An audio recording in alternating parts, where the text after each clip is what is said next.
In the actual industry, not a one people, many people are working on the same code simultaneously. When so many people are working on the same code, then maintaining the logs. Logs means which change has been done by which person and what is the reason of the change. And if something breaks out, then what is the resolution? How we can revert the code? This all is managed by the Git. Git is the version control tool which helps you to control the code versions and helps you to manage the code changes. For example, let's take an example here. Person Amit, Sumit, Priya. These three are the data engineers. Now, they are working on the same ingestion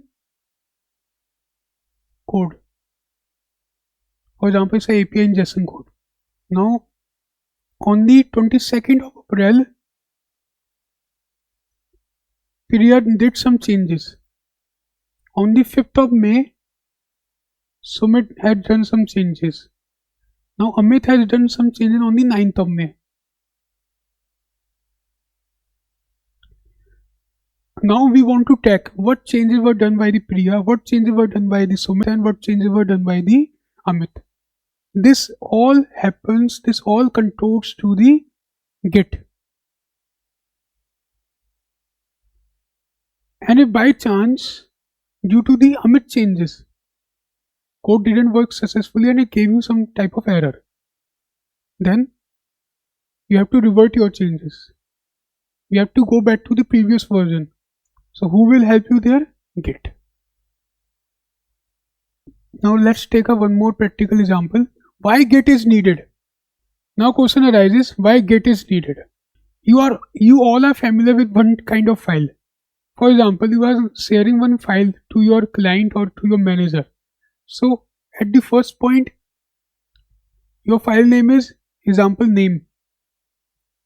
Then in the second part, when he told you some changes, so your name can be changed to the name underscore v1.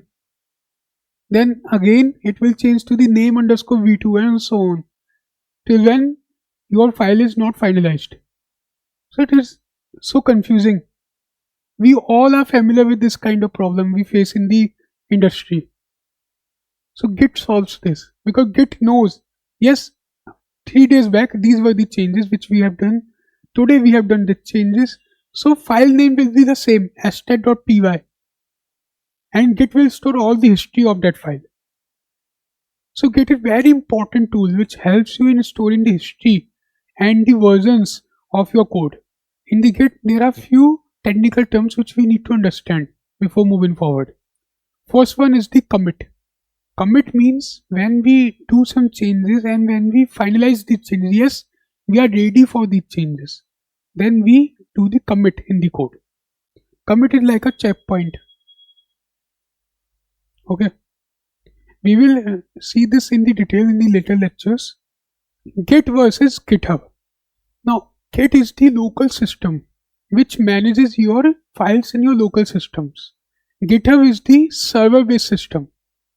For example, you have done some changes in your local file. Now we are pushing the changes to the online GitHub where every people pushes their code.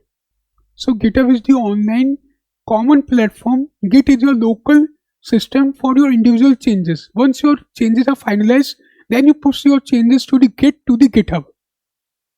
It means Git is different for Amit, Priya and Sumit, but GitHub is common for all these three. You will get to know this familiar once we practice these concepts. Now first step is creating an account in the GitHub. What you can do, this is the URL github.signup. Go here. Here you can log into the Google or the Apple, or you can directly pass out your email ID and the password and the username. It's a simple process. Once you have created the account, then you can access the GitHub. Now installing the Git in Windows, open this URL. From here you can download the Git.